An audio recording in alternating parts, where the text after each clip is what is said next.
Hi, I'm Sarah from The Upcoming. An absolute pleasure to be able to speak to you today. Um, Maybe you could kick off with an introduction to The Feast. I guess it's not for the faint-hearted. What can people expect? Yes, I'm Lee Haven-Jones, and I'm the director of The Feast. The Feast is a rather grisly, blood-soaked horror film with a message, actually. It's set in a country retreat for a family, a rather dysfunctional family, who are Welsh but generally live in London, and they return to the Welsh countryside and host a dinner party to which they invite a couple of their neighbors in the hope of persuading them to sell their farm to them. And to this party, a young girl arrives who, by the name of Caddy, who is there to sort of help the lady of the house to sort of host this party. And in the end, the young girl ends up sort of, I guess, uh, reflecting the family back to themselves. In many ways, she's a mirror, and they see their faults. And yes, uh, chaos ensues. And I guess on the one hand, you can see it kind of, as a slow burn horror, but there's also a lot of themes that come out through the film, depending how much you want to sort of read into it, into the allegories, about how we treat nature and about, environmentalism, about class, about wealth, greed. So what was the starting point for you? Did you start kind of with some of these images, or did you start with the themes? Where did you jump off from?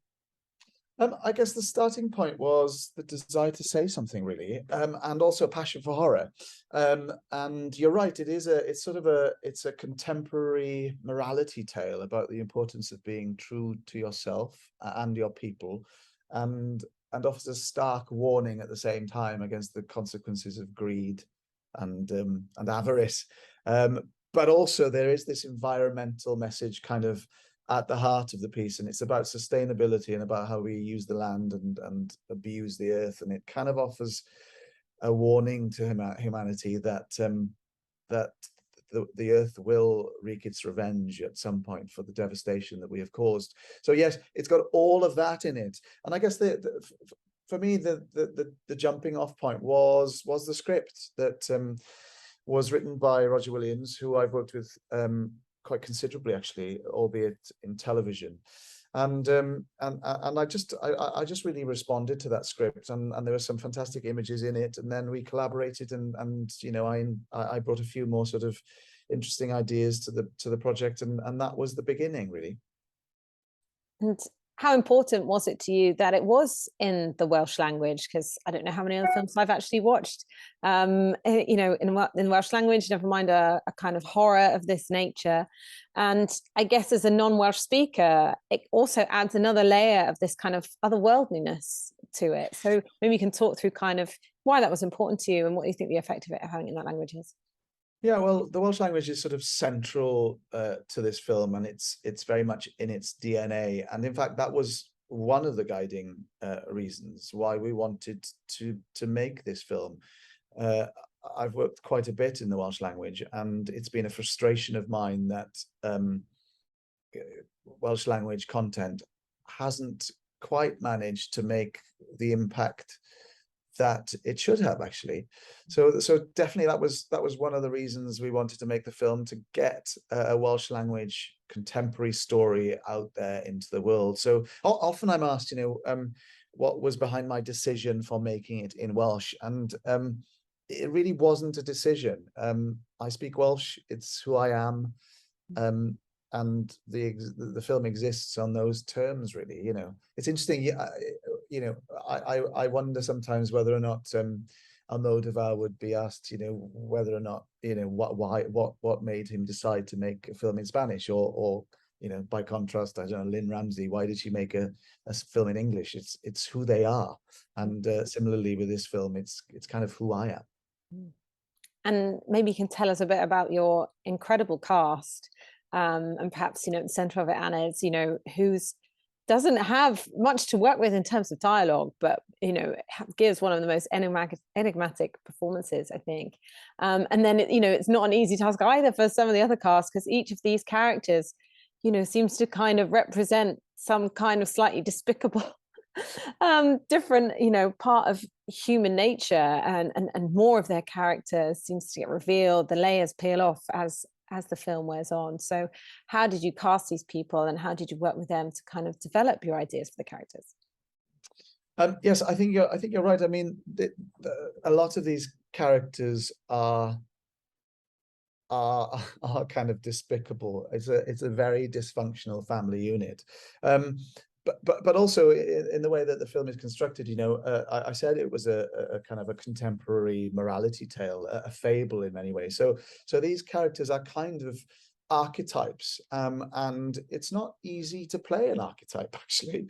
It's very tricky, but we did manage to gather this incredible ensemble, all of whom kind of knew the parameters within which we were working, and were very keen to kind of enter into this rather strange world that we were creating. What's interesting from an acting point of view, I think, is that a lot of these characters kind of defy kind of conventional analysis in terms of how you might play them. So you can't really approach these characters with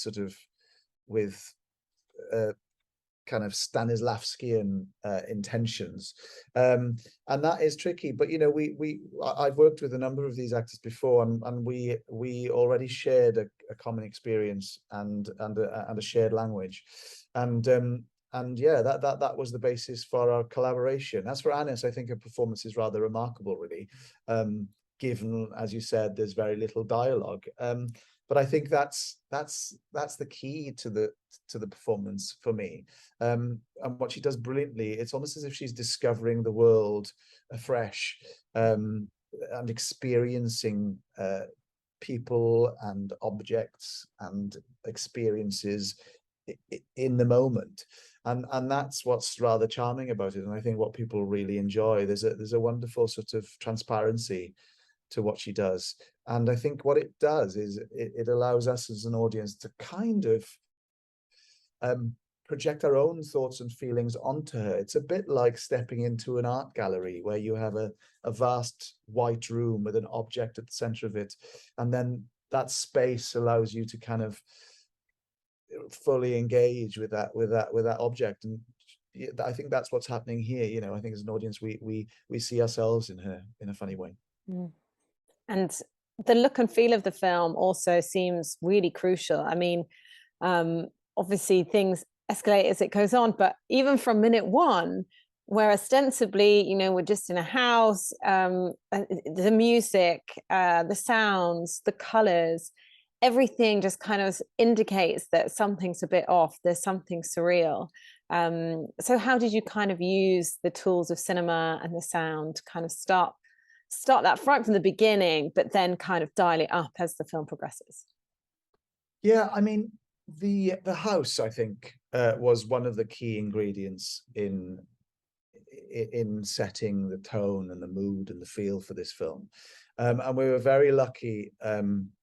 In fact, it was a real stroke of luck. I Googled contemporary designed houses in Wales, and then this house leapt up at me. And ironically, it's called the Life House, or T Bywyd in Welsh. And I thought that this was hysterical, given the kind of death and destruction we were going to kind of inflict on the place. And I went to see it with the screenwriter, and it just captured my kind of brain and my heart, and I just really wanted to shoot this film there. And what we did in the end, we actually we kind of responded to the environment. We actually responded to the house and wrote many of the features of the house into the film. So, for example, there are a few scenes that take place in a little sort of meditation cell, which are part of the house. And when I saw those, I was just adamant that we had to incorporate those into our piece. So in many ways, it's a bit like a site-specific theatre piece. We see what the environment has to offer, and then we incorporate that. So that's I guess the first ingredient. And then the second ingredient, I guess, are the visuals and the way that the camera kind of observes these rather crazy dysfunctional people. for a long time I've been obsessed with the psychology of the frame, you know, how we convey meaning through the way in which we see characters within the frame. So, you know, are we looking up at a character? Are we looking down at the character? Are they very small in frame? Or are they very large in frame? All of those little devices that we have to kind of to help convey meaning. And then the third ingredient, I guess, in this piece is the sound design, and that was written in at kind of at script stage. You know, sound is incredibly important, I think, for a horror film, because it does bypass the intellect. It kind of goes straight to the gut, and even though, as I've already mentioned, you know, this is a film with lots of themes and lots of messages, nevertheless, I really wanted it to be a rather effective horror film, and I think sound is key in achieving that. Yeah, and I think also how it feels very visceral, and I think that combination of the sound and of the imagery, and I'm quite squeamish, and even bits that were very subtle kind of made me sort of go, oh, like wince, and obviously that becomes more exaggerated. So did you also really want to kind of lean into the goriness, and even things that aren't obviously gory, like the food, almost sort of start to turn your stomach, and then that's kind of mirrored then with the more sort of like overtly gory things that happen later in the film? What's quite interesting about this film, from my perspective, is that it's been rated 18 by the British Board of Film Classification, and yet, and you talk of it being gory and kind of turning on you, and yet, actually, a lot of there's an overwhelming kind of atmosphere to the piece, I think, which is sort of terrifying. But actually, a lot of the more graphic sequences, you know, I tend not to show them. I actually suggest things more than in a rather kind of Hitchcockian kind of way. I suggest things rather than depict them in uh, their grossness. And so I often say, actually, the horror is, dare I say it, in your imagination more than it is on screen. And for me, you know, that's always been the best kind of horror, when you imply something or when you suggest it, because the ability of humans to kind of join the dots and to engage creatively with pieces of work is immense. And yeah, you know, the human imagination is far more powerful than anything I could show on screen. And I guess in that sense, you know, what is it that attracted you kind of to being in the horror genre? Because it can feel sometimes like it's one of the best in being able to make things manifest that, you know, can just be themes, or, you know, can just be ideas. And you can really kind of take them to another level than you might be able to do with a traditional drama. So, you know, did you take inspiration from any other kind of films within the genre, and how did you want to use specifically the horror feeling in your film? Yeah, interestingly, by using genre, I think you sort of uh, take a step away from the subject, but in taking a step away from the subject, you actually get closer to the essence of it. I've always loved horror films. You know, I as a young boy, I kind of used to watch a lot of kind of American commercial horror. I was probably way too young to be watching some of these films, but I was taken along by my cousin, and you know, every Saturday night we used to watch a really horrific horror film. So there was an enduring kind of passion that went back to my childhood. But then about 10 years ago, I guess, a lot of these sort of what have been variously termed as, I don't know, elevated horrors or post horrors, or I mean, whatever the term is. And fundamentally, I guess what they are is they're horror films with a message. So you know, Get Out or Us, or you know, a lot of Ari Aster's work, or Raw or Titane. You know, there's this crop of horror films that actually, as well as providing a really visceral experience that kind of keeps you on the edge of your seat, they also give you a little bit of substance and a message. So I guess I've been influenced by those sorts of films, really. And And also the decision to make a horror film, as well as being about passion, it was also a pragmatic decision, to be fair, because had we made a Welsh language drama, I suspect the film wouldn't have been seen by that many people. But there's a huge audience for horror throughout the world, and in many ways, this Welsh language horror film is a Trojan horse for a contemporary Welsh language story. So yes, it's a bit of passion and a bit of pragmatism. And was there a particular scene that stood out to you in terms of being really challenging to film, or like, you know, some of the situations you put the actors in, or a particular highlight of the shoot either? I mean, we had 18 days to film this piece of work, and that's not a lot of time, actually. So I was definitely challenged by the amount of time we had in which to shoot it. And of course, you'd think, because of the nature of the material, that it would be very hard to film, but actually we had a real laugh. You know, I come from an acting background, and what I've observed over the years is that actors tend to work best when they're relaxed and when they're playing. You know, it's no coincidence that actors were called players, and that plays are called plays, and that theatres are called playhouses. I mean, the urge to play is strong within every actor that I know.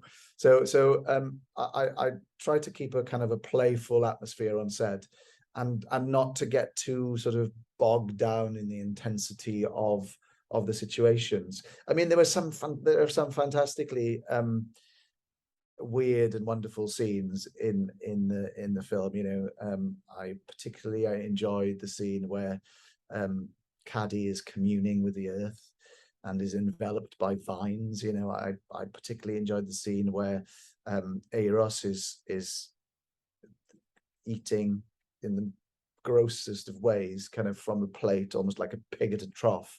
I mean, there's so many. I love the scene. You know, I love the scene where Caddy is putting a skewer through. Spoiler alert! Was Caddy's putting a skewer through Gwyn's ear? I mean, they're all rather extreme things that you don't get to do ordinarily, and I think that's the glory of doing a horror film, is that, you know, as a director of naturalism, often, you know, the way of working is kind of about restraining things, whereas in this you can really embrace extremism and extremities, which is brilliant. And the other thing I wanted to ask is, was it like a purposeful or meaningful decision that it felt like it was the women, the guys all seemed, the male characters all seemed kind of like they were already on the wrong side of things, and it was sort of the women that were jostling for the space, like particularly the mother in the family, like when the neighbor says, "Oh, your mother would be so disappointed in who you've become," and there's kind of this moment of her own doubt of who she's become. So, you know, was there a significance there in how there's this kind of a gender split? Absolutely. I mean, and that was intended right from the outset. You know, I think the beating heart of this piece is Glenda, and she is the sort of the location where we get the greatest sort of conflict. You know, as a character, she is trying to reconcile her past with her present. She's a farm girl who has embraced the trappings of middle class life, you know, and that's the beating heart of the piece for me. And if she is the protagonist, then Caddy is the antagonist, or vice versa. Actually, I'm not quite sure, but it's very definitely a piece about the female characters first and foremost. The males, as ever, are beyond redemption. Yeah, that was the phrase I was looking for. I think I've taken up too much time, but just very quickly, you know, what do you hope that people will take away from it? I guess going through the visceral experience of it, not knowing what's going to happen next, but then perhaps, like you say, like a Trojan horse, sneaking in these kind of reflections on, you know, how we do treat our environment, you know, the idea of greed, and, you know, kind of what capitalism might do to a person living in the modern age. Yeah, what do you hope people take away? Um, all of that, I think we're doing some horrific things to our planet. So I'd like it if this film could sort of be a timely reminder of that. Similarly, I'd like people to learn something about contemporary Wales, actually, and about the kind of issues that we're dealing with, and it is packed full of sort of national politics in that sense. But ultimately, it's the cinema, and what I really want people to feel is a sense that they're stimulated, both kind of both in a sensory way, but also in an intellectual way. And I think there's something in this film for everybody. And obviously, this was your feature debut. What's up for you next? Is it going to be another horror, another one in the Welsh language, both, something completely different? I mean, I'd love to make another horror, and I'd love to make another horror in the Welsh language. Yeah, it's a brave new world. Who knows what's on the horizon? I have irons in fires, but nothing as yet. But yeah, watch this space.